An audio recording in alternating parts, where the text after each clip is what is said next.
Welcome back to News Now on PNC.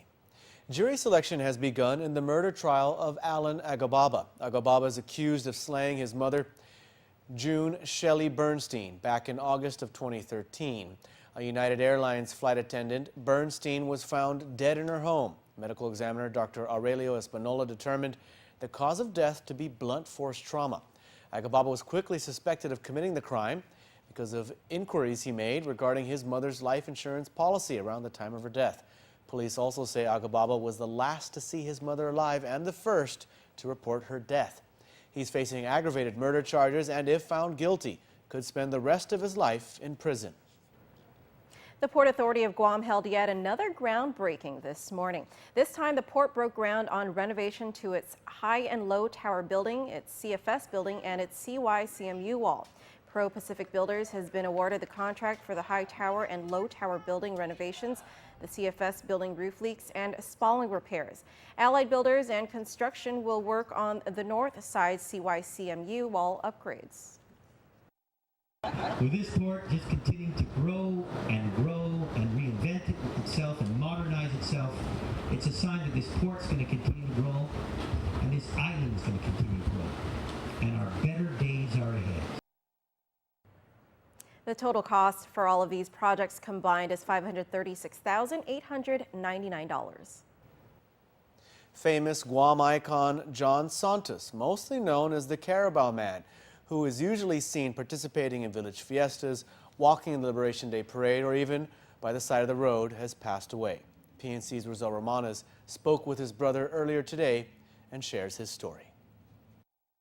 Do you know the Carabao Man? The man who would walk his carabao and his two hat-wearing, sunglasses-wearing dogs on the side of the street and possibly every event on island. That man is John Santos. John, who became a Guam icon over the years, has passed away, but he leaves behind a ton of memories and touched the lives of many.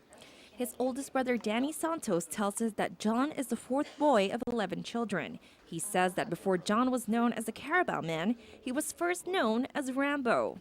Became basically known as the Rambo. He was jogging all over the island. People would know him, because he would be jogging and wave at people. Danny says John was a mechanic back in the day, and after retiring in California, he decided to move back to Guam to become a farmer, just like his grandpa. Growing up in the village of Asen, growing up in Opuk, he remembered vividly what my grandfather did as a farmer.